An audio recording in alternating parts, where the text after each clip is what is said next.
اهلا بكم اعزائي المشاهدين، ورجعنا بعد التقرير الجميل اللي احنا شفناه علشان نستقبل ضيفنا الاستاذ انيس فاروق، المدير التنفيذي لشركه جلوبال ادفايس للوساطه التامينيه، واللي زي ما قلت عليه نجم جميل قبل ما يكون نجم في سوق الوساطه. اهلا بيك استاذ انيس. اهلا بيك يا فندم، وميرسي على المقدمه الجميله اللي حضرتك عملتها دي. استحقها. اهلا بيك، نورت مدينه الانتاج ونورت برنامج 5 امان. ربنا يخليك يا رب، مبسوط ان انا قاعد مع حضرتك النهارده. اشكر ذوقك. ربنا يخليك يا رب. عايزين نعرف المشاهدين بشركه جلوبال، وبدات في السوق من امتى، واهم منتجاتها اللي اشتغلت عليها في بدايه شغلها في السوق.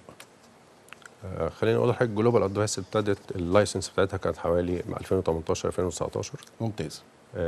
والبزنس الحقيقي دخلناه في السنه اللي ضايقت العالم كله. ايوه 2020 طبعا. ونشكر ربنا طبعا، احنا عملنا فيها شغل هايل.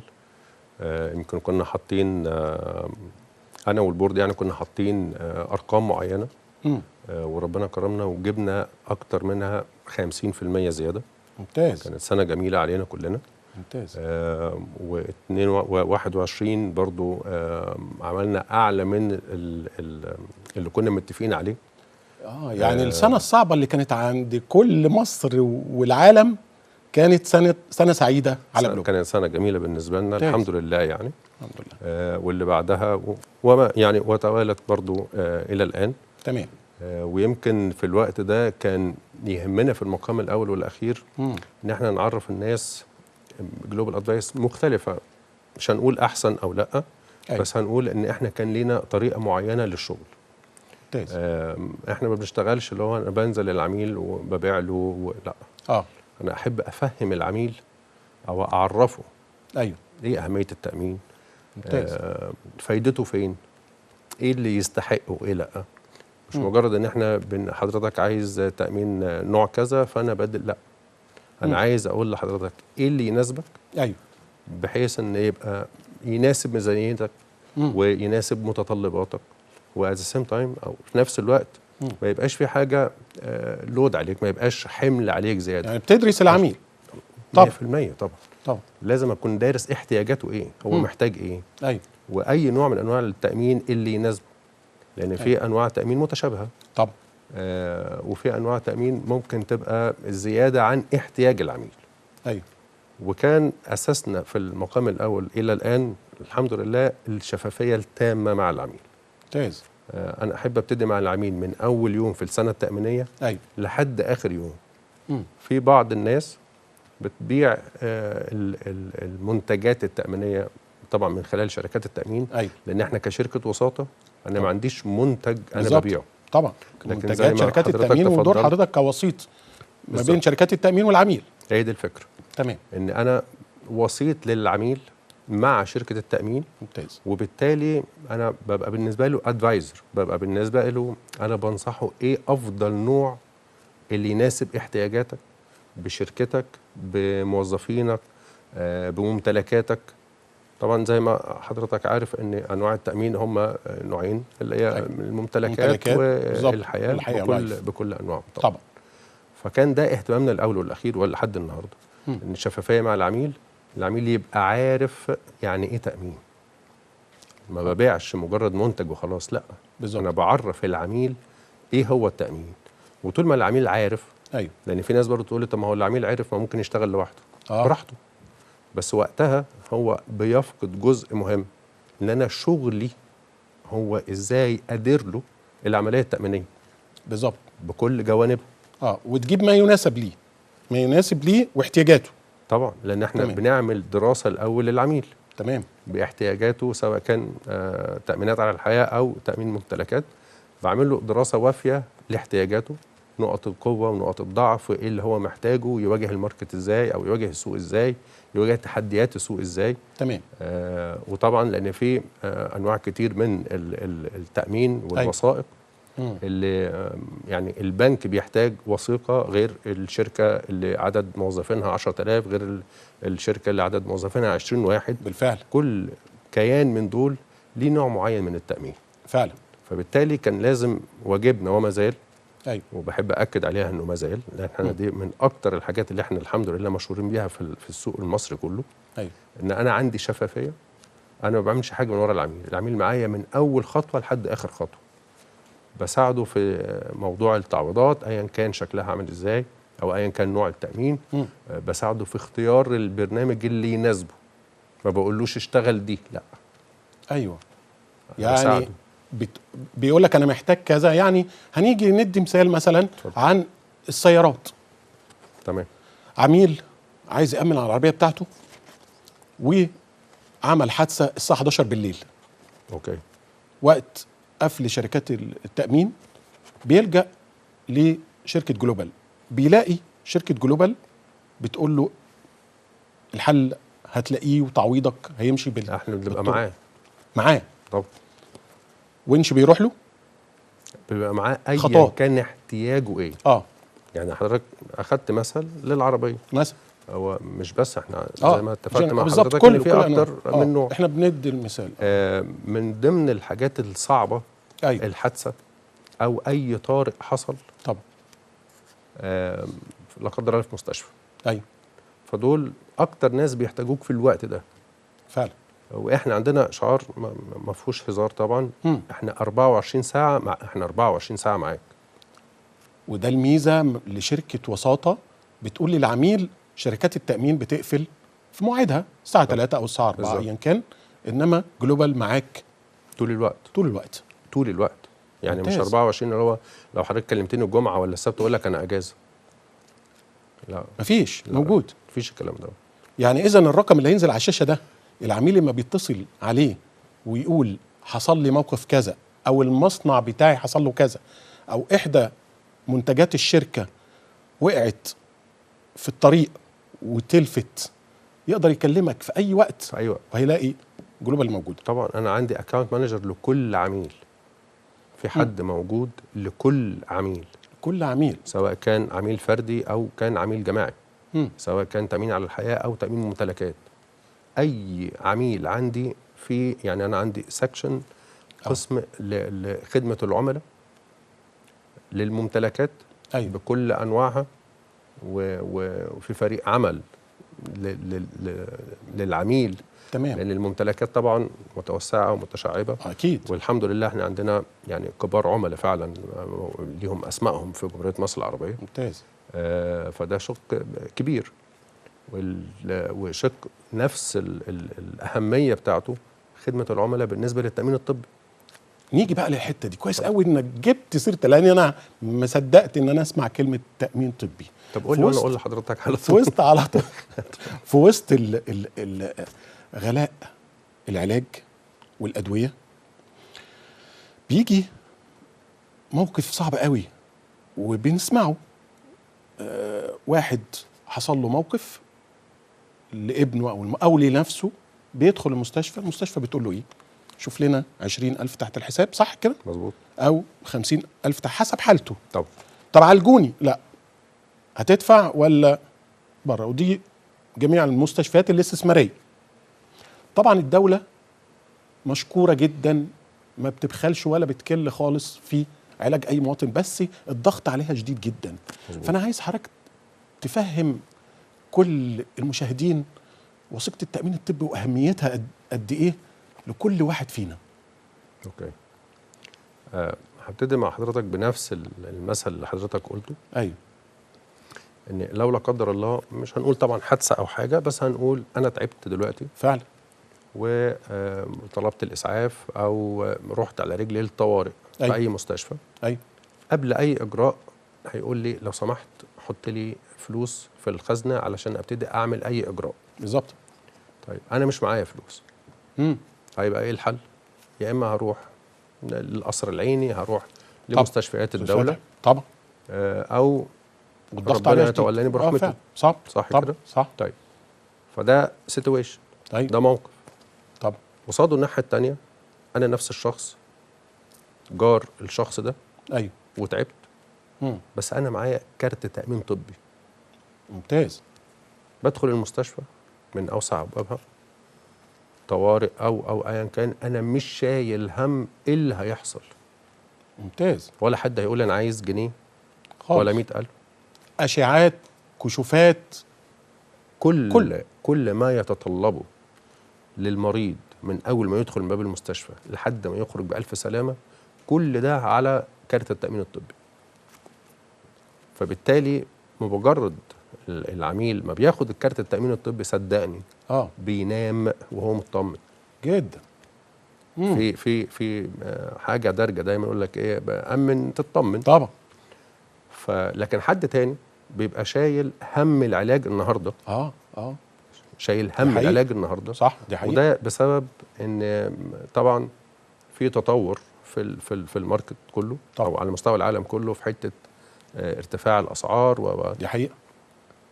وكان من الحاجات اللي حصل تعديل سريع قوي فيها العلاج.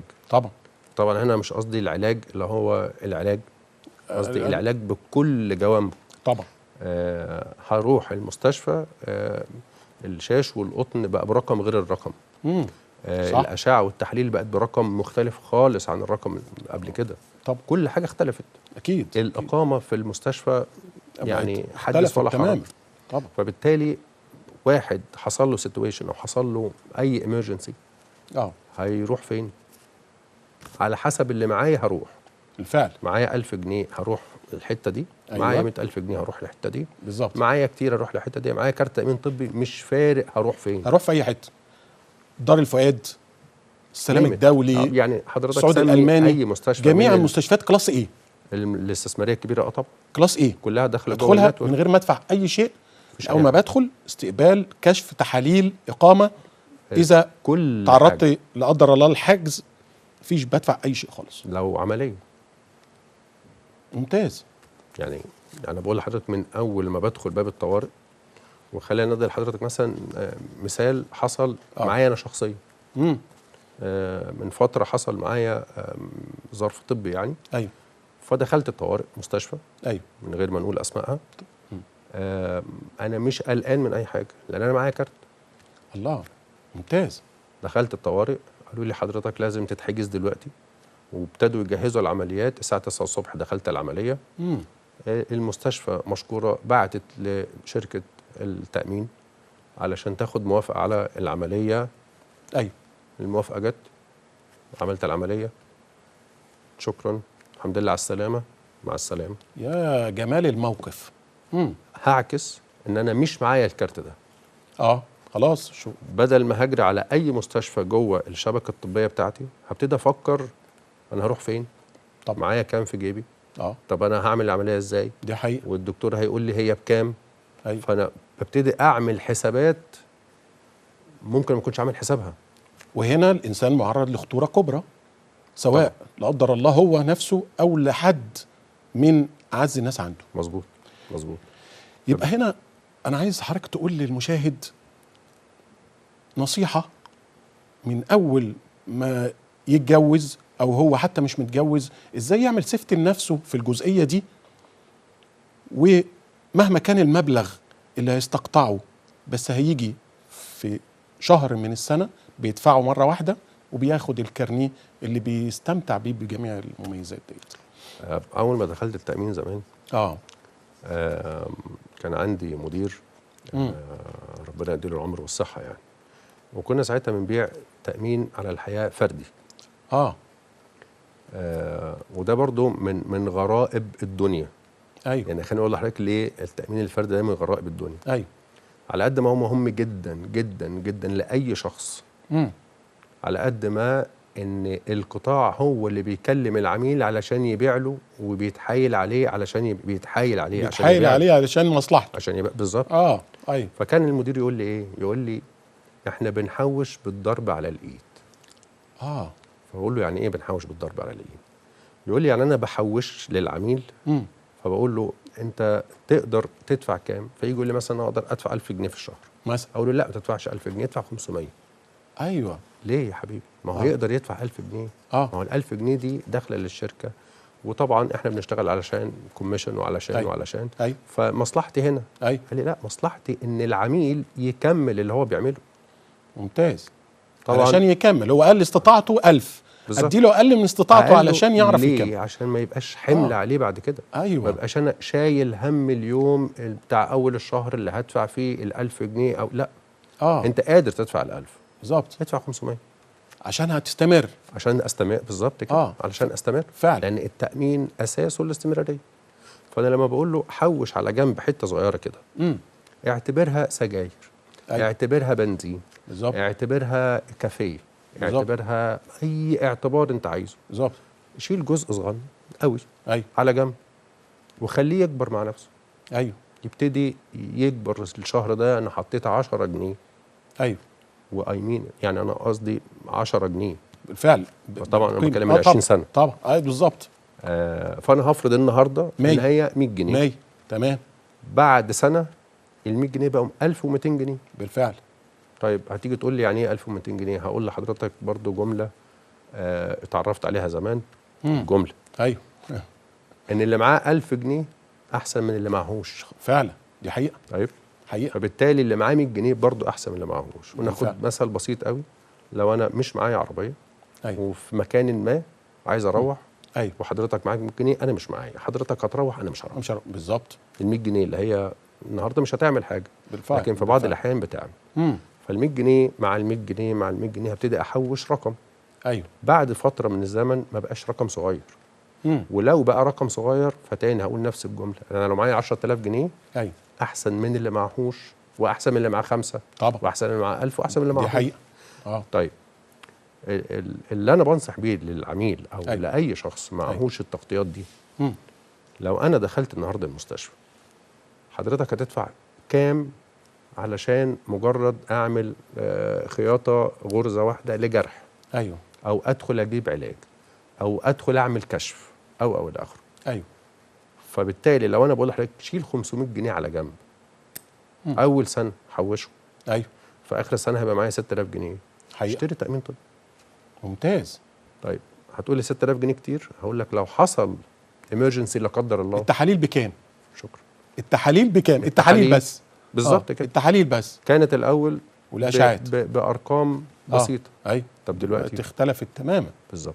تمام. وبالتالي ان اي رقم حضرتك بتشيله على جنب وبتستخدمه في التامين، سواء كان تامين على الحياه او تامين على التامين الطبي، بالظبط، اللي هو النهارده هم لكل واحد حقيقه. شغل يعني شغل الشاغل على سواء كان على مستوى المؤسسات.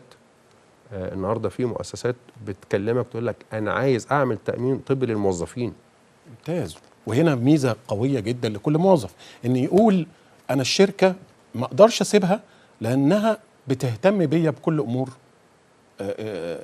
الحياه، ان ما بتسيبنيش تعبان، لا ده معايا كارنيه بيغطيني. وفي نفس الوقت اذا كانت الشركه استاذ انيس بتغطي الموظف، هنا الموظف نفسه بيكون ليه دافع ان هو يعمل تغطيه برضه لمراته وولاده. طبعا. مش كده؟ طبعا. ده انا هقول لحضرتك على حاجه. من مثلا من فتره، مش هنقول من كام سنه، اي حد كان بيجي له 1000 جنيه زياده كان بيسيب الشركه ويمشي. صح كده؟ يعني راجل موظف باخد 10 قروش. لو جالي قرش زياده هروح. طب انا اولى. النهارده لا. النهارده لما باجي اكلم حد علشان يجي يشتغل معايا مثلا، فصدقني بيقول لي بالترتيب كده، يقول لي حضرتك عندك تامين على الحياه؟ حضرتك عندك تامين طبي؟ لا ده لسه بقى. حضرتك عندك تامين مكافاه نهايه خدمه؟ ممتاز. شوف المميزات. طبعا. ما هي دي فلوس. طبعا. وفي منها فلوس مش هعرف اشتريها بالمرتب، زي التامين الطبي انا مش هعرف اشتريه بالمرتب. طبعا. لو حصل لي اي ظرف انا مش هعرف اشتري التغطيه دي بالمرتب بال1000 او ال2 او ال5 الزياده. وخصوصا لوحده، لان لوحدك او معاك العائله بتاعتك. لان عايزين ندي استاذ انيس برضو افكر معاك بصوت عالي ونقول للمشاهد دلوقتي شركه فيها 10 عاملين او individual شخص لوحده، لما هيجي يعمل تامين طبي هيدفع له مثلا مبلغ كبير. انما لو شركه فيها 500 عامل، اذا هنا مبلغ القسط هيكون قليل. معايا انت في الجزئيه دي برضو ولا؟ لو شركه فيها 500 عامل اوكي وهيعملوا تغطيات هل القسط اللي هيتخصم على الموظف ده زي ما هو لوحده هيعمل تامين طبي لوحده؟ اكيد لا. اكيد لا، صح. طبعا. دي اللي عايزين بقى ننوه عليها علشان ننصح اصحاب الشركات والمستثمرين ان اكيد الكم اللي عندك الموظفين اللي لما هيتامن عليهم طبي، المبلغ هيكون بسيط جدا على كل موظف، غير ما واحد بس اللي هيامن على نفسه طبعا كده. طبعا. فيا ريت نلقي الضوء على الجزئيه دي. وهقول لسيادتك كمان على حاجه. التغطيات او البنفيتس او المزايا دي، ايوه، دي بتخلق نوع من انواع الانتماء للمكان. ممتاز. فانا قبل ما هتحرك وقلت لحضرتك ده مثل حي. انا بقول لحضرتك لما بقول لحد تعالى، يعني كان عندي مستر اكس عايزه يشتغل معايا. ايوه. فقال لي رصهم لي كده بالترتيب. عندك تامين على الحياه، عندك تامين طبي، عندك تامين مكافاه نهايه خدمه، مش تامين معاش. يعني هو بس تامين المعاش اللي هو دايما الناس بتيجي في دماغها 60 او 65 سنه. لا ده ممكن في لا، اي انا عايز مكافاه نهايه خدمه، قعدت معاك 5 سنين. ما تقوليش باي باي، نو. تقول لي شكرا وفي شيك مكافاه نهايه خدمه، انت خدمت معايا، انا هدي لحضرتك ما قيمته تعبك في خلال ال5 سنين اللي حضرتك ساهمت في الشركه وعملت كذا وكذا وكذا. أيوة. فبالتالي وانت ماشي مش هقول لك مع السلامه وبس، لا، اقول لك مع السلامه وهدي لك تشيك. طيب ده بيخلق عندنا ايه كموظف؟ هفكر 1000 مره ان اسيب المكان قبل ما امشي. طبعا. ده لو انا ما عنديش انتماء للمكان. دي حقيقه. لو انا ما بعتبرش ان جلوبال ادفايس حته مني مثلا. بالظبط. لا، انا بقول ان انا موظف عادي. ايوه. مفيش اي ربط ما بيني وما بين المكان اللي انا فيه. ايوه. بس هفكر 1000 مره. انا باخد 10000 جنيه، فحضرتك قلت لي تعالى وانا هديلك 15000. ايوه. هايل. طيب هل ال 5000 جنيه الفرق دول هيشتروا لي بقى الامان اللي انا عايشه؟ أيوة. التامين الطبي؟ لا. طب هيشتروا لي الامان اللي انا عايشه ان لو لا قدر الله انا توفيت في اي لحظه، اسرتي دي هتلاقي بيتي مش هيبقى في الشارع. ايوه حقيقي. زي ما حضرتك نوهت قبل شويه قبل الهوا كنا بنتكلم على المثال ان خالي المدام هيصرف عليها شهر بالظبط. اخويا هيصرف شهر وبعد كده عمليه مهمه جدا. يا ريت بقى انا عايزكم تركزوا معايا عشان استاذ انيس هيوضح لنا، لانه استاذ في الجزئيه دي. دلوقتي لا قدر الله كلنا معرضين، واحد توفى، مراته معاها الاولاد، معاها 2 معاها 3 ايا كان، بتروح لخالي الاولاد هيديها شهر مش هيديها التاني، هيديها 2 3 مش هيديها الرابع. ولو راحت لعم الاولاد برضه شهر 2 3. فجزئيه مهمه قوي.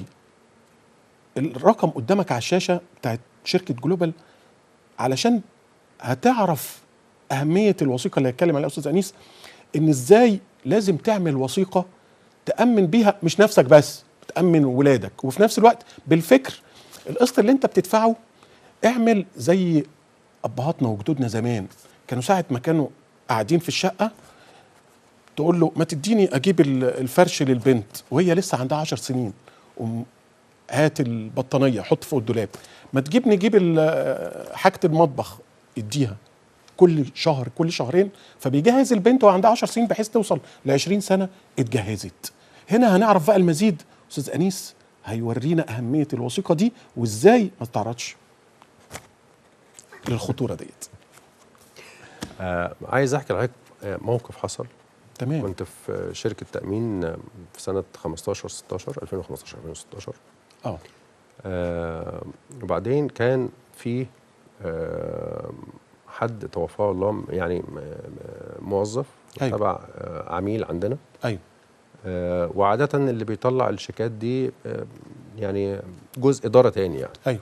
لكن وقتها حصل ظرف معين كده، فاضطريت ان انا اللي انزل اسلم التشيك ده للمستفيد يعني. وكان وقتها العميل كان طالب من شركه التامين ان لو لا قدر الله اي موظف عنده حصل له وفاه، يعني يبعت ما يفيد كده ان هو عايز يطلع التشيك باسم المتوفي. تمام. فكان ليا الحظ، وباكد ان انا ليا الحظ لان هي غيرت من تفكيري بشكل مش طبيعي. نزلت علشان اسلم اسره المتوفي التشيك. ايوه. فانا كنت متخيل ان هو يعني حد من الشركه، حد. لقيت ست بسيطه مش قادر انساها ابدا لحد النهارده. يا لابسه عبايه سودة كده، شابه صغننه في يا. السن، وماسكه طفل على ايديها. يا بسيطه للغايه يعني. ايوه. فبسال مين فقالت لي انا. قلت لها طيب الكلام اللي بتكلم في حضرتك ده 2015 2016. ايوه. كان قيمه التشيك 150,000. 150,000 بما يعادل دلوقتي نقول مليون. رقم. طيب. رقم طبعا. وصدقني في اللي انا بحكيه لحضرتك ده، ان معهاش فلوس تروح. يا ده انت اكني يعني حياه بالنسبه لك. انا هقول لحضرتك على ان هي حاولت تمسك ايدي تبوسها لما عرفت التشيك. يعني واجين يعني تاني انا حصل معايا زي تشوك كده، خلى طريقه تفكيري اصلا في التامين مش مجرد بيزنس. لا تختلف تماما. لا يعني بقى في حالات انسانيه انا ما بشوفهاش غير في تواجدي جوه السوق ده، أو أيوة. جوه القطاع ده طبعا. و يعني بلا شعور هي مش عارفه تصرف الشيك ازاي هي قلت لها في انت موقف زي كده بتبقى الدنيا سودة قدامها، قدام بالزبط. اي حد ربنا سبحانه وتعالى يبعد. طب انت معاكي كذا معاكي كذا معاكي كذا. فطبعا فهمتها هي تعمل ايه يعني. أيوة. لان في بعض الاجراءات اللي لازم تتعمل يعني. طب وروحت. فانا مش قادر انسى الموقف ده، ان الرقم اللي جه دلوقتي ده بقى حياه جديده. حياه جديده.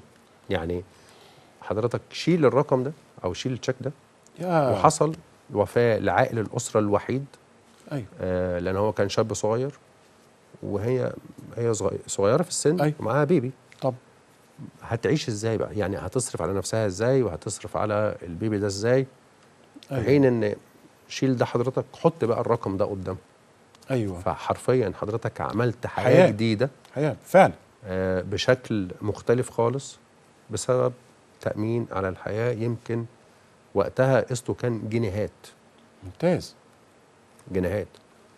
طيب المثل ده لما الموظفين بتوع الشركة دي عرفوا ان حصل لزميلهم الظرف ده، وبالتالي حصل لأسرتها ان هي ما حصل لهاش مشاكل مالية وهنقول انها اتبهدلت والى اخره، لا هيتمسكوا بالشركه اكتر. بالظبط كده. وده اللي حصل. ده اللي حصل. ان في بعض الحاجات البسيطه اللي بتغير تفكيرك. أيوة. وبتغير تفكير الكيان حتى او العميل اللي حضرتك بتتعامل معاه. أيوة. بتغير طريقه تفكيره خالص. فابتدى بتامين على الحياه. بعد كده لقيته بيقول لي انا عايز اعمل معاش للموظفين.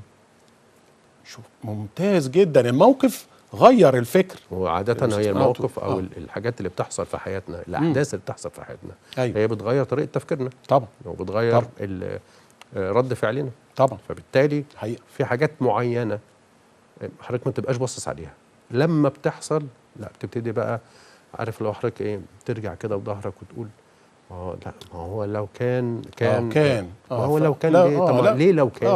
وليه طب ما تاخد الاكشن دلوقتي. أيوة. يعني ليه لو كان؟ يعني زي ما حضرتك تفضلت اتصل بالرقم، بعيدا عن الرقم، بعيدا عن اتصل، لا انت بكره الصبح ما عندكش تامين طبي، اعمل تامين طبي. طب استاذ انيس، انت معايا في الحته اللي احنا اتربينا عليها كمصريين، ان ست البيت عامل رئيسي للتوفير في البيت. طبعا. صح. طبعا. وهي اللي دايما كانت تقول للراجل الله البنت محتاجه مبلغ كذا علشان هنجهز كذا.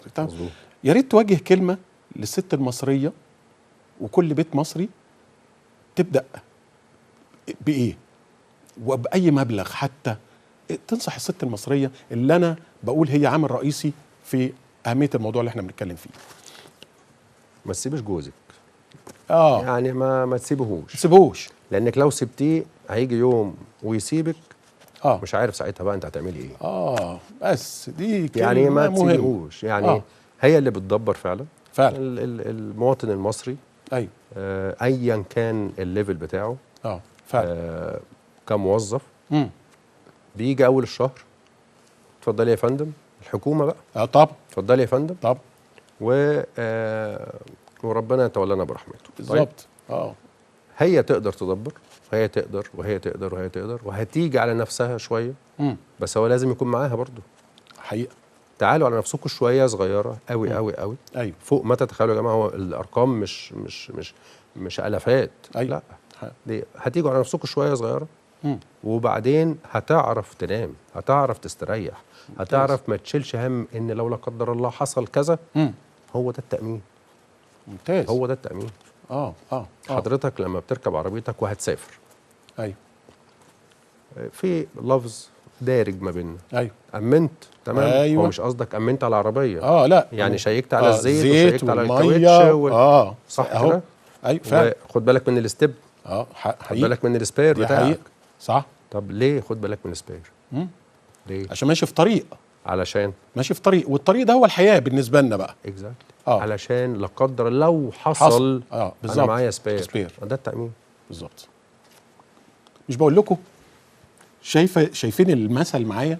يبقى انا قاعد قدام جان تامين اللي انا عشان كده بقول ادوني يعني. انا بحب الكلمه اللي بتيجي في الجون، لان انا رياضي وانتوا عارفين حياتي رياضيه، فانا بحب الهداف. فبيقول السبير تقدر تمشي في طريق لما يكون معاك سبير، هو ده السبير. طب استاذ انيس، انا عايز حاجه مهمه قوي نتكلم فيها، جزئيه الممتلكات. وكل واحد مستثمر صغير لغايه كبار المستثمرين، وانا عارف انكم يعني العملاء بتوعكم مميزين جدا في مصر الحمد لله. ايه اللي تنصح بيه كل واحد صاحب راس مال ان هو يعمل انشورنس؟ هل بيكتفي بسطو الحريق بس، ولا عايزين نعمل سبوت بقى؟ يعني ايه صله بالاكراه؟ يعني ايه خيانه امانه؟ يعني انواع التامين المهمه اللي لازم المستثمر يفكر فيها. طبعا احنا لو قعدنا نعد التامين الممتلكات ده عايزين حلقات، بس احنا هندي سبوت. لكن هقول لحضرتك على حاجه. انا عندي مصنع، راجل مستثمر، عندي مصنع. ايوه. المصنع ده راس مالي حقيقه. طيب لو حصل فيه اي حاجه انا راس مالي وقف حقيقه، فبالتالي بقى عندي خساره الله اعلم هتبتدي امتى وتخلص امتى. ايوه. طيب لو انا ابتديت اخد كل انواع التامين اللي ما هو هنا بقى يجي دور الوسيط للعميل علشان يفهمه ايه اللي ياخده ايه لا. حقيقي. طيب لان في ناس تيجي حضرتك لازم تاخد الوثيقه الفلانيه ودي هتعمل معاك 1 و2 و3. انا مش محتاجها. ايوه. طيب لكن في وثيقه تاني بتشمل كذا وكذا وكذا اللي انا بحتاجه. يعني هفرض ان العميل ده ما بينقلش نقديه. مش هأمن عليه نقل نقديه. مش محتاج فعلا. ما عنديش معارض. ايوه. فانا مش هأمن على المعارض ولا بالظبط. ما عنديش مخزون مثلا، بالظبط، مش هأمن على المخزون. بالظبط. لكن لو انا مصنع عندي مكن داير حقيقه، ففي حاجه اسمها عطل آلات دي مهم فعلا. لان لو الآلة عطلت الانتاج بتاعي كله وقف. عطل، حصل خساره الانتاج ده خسارات كبيره، الاسبوع او الشهر او ان في اجور بتدفع، طب مفيش انتاج شغال، ان في مخازن فاضيه، ان في سوق ابتدى يتعطل. ده بسبب ايه؟ بسبب ان انا ما هو العطله عمل كده. ده بسبب ان انا ممكن ما يبقاش معايا القدره في الوقت ده ان انا اصلح المكنه في الوقت ده. حقيقه. طيب هنا يجي دور شركه التامين بقى. طب يجي دور التامين. ايوه. ومع دور الوسيط اللي بيفهموا اساسيات الوثيقه بشروطها واستثناءاتها. ايوه.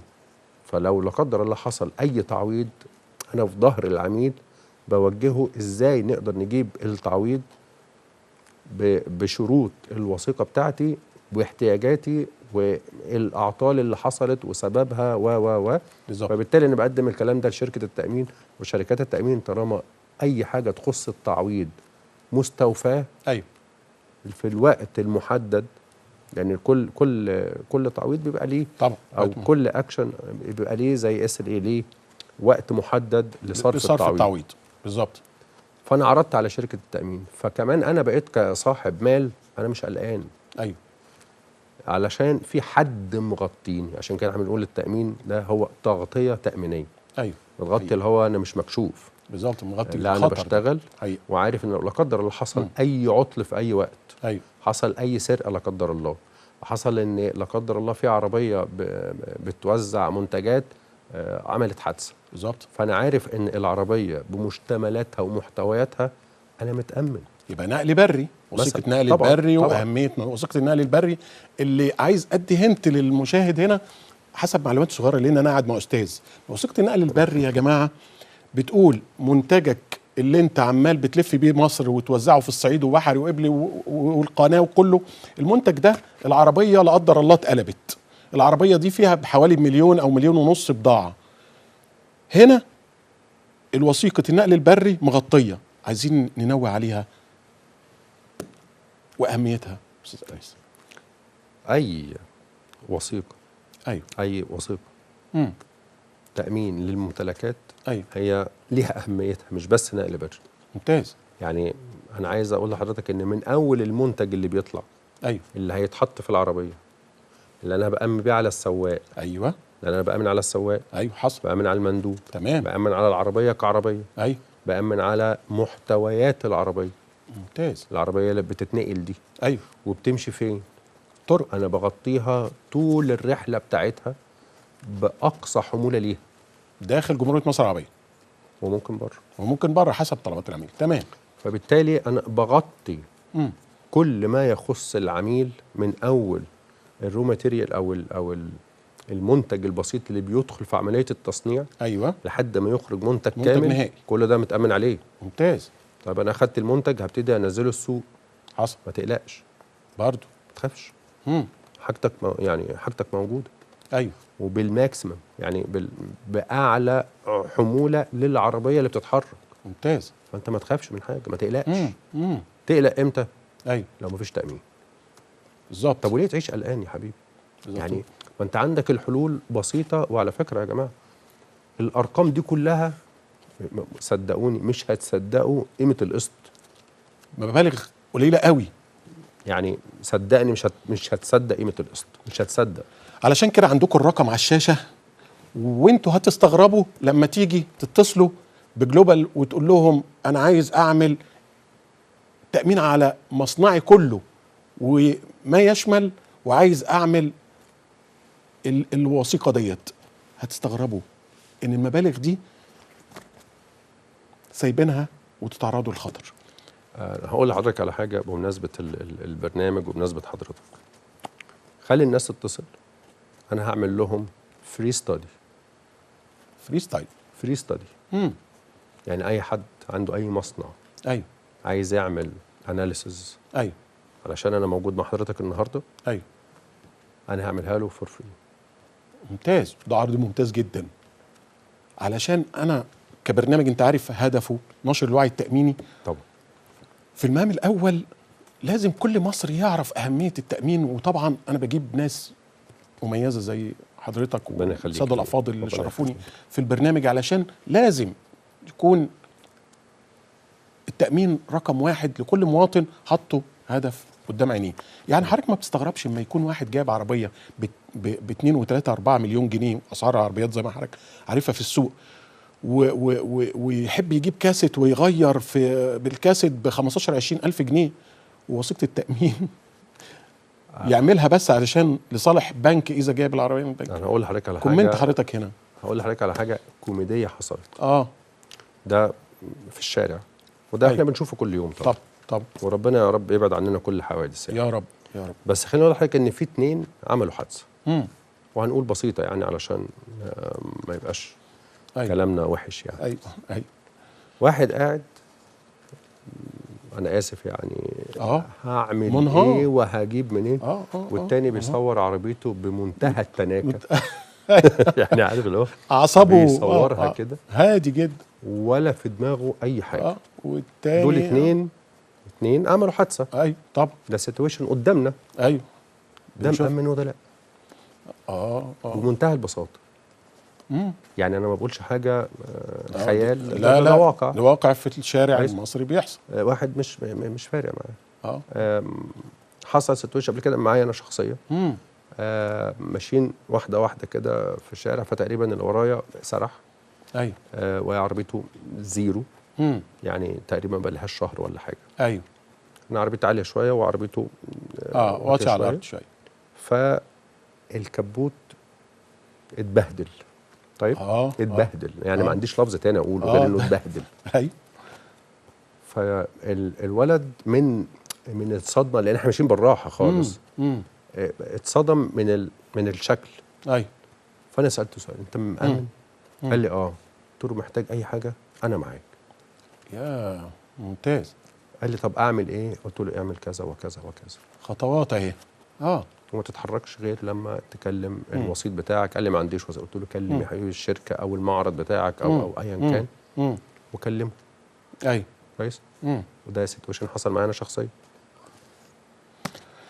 اظن علشان نشوف موقف زي كده لازم نقول ان اهم حاجه انك تطمن على نفسك وعلى اسرتك وعلى البيزنس بتاعك وعربيتك وحياتك بفكر تنظم حياتك. الحلقه دي قد ايه جميله علشان مع شخصيه فعلا اضافت للبرنامج ونشر الوعي التأميني. بشكر حضرتك جدا جدا استاذ انيس فاروق، المدير التنفيذي لشركه جلوبال. بشكرك جدا جدا جدا، نورتني ونورت البرنامج. وفي نهايه الحلقه الجميله ديت مع ضيف جميل زيه، احب اشكر طاقم العمل، مخرجتنا المتميزه ايمان رزق، والبروديوسر آية حسن عبد المجيد، وكل وحدة الكنترول والإعداد الأستاذ علي إناوي الصحفي المتميز جدا بجريدة الأهرام، والأستاذ روان طارق. ودايما أترككم في حفظ رب العالمين وألقاكم دايما في أمان. سلام.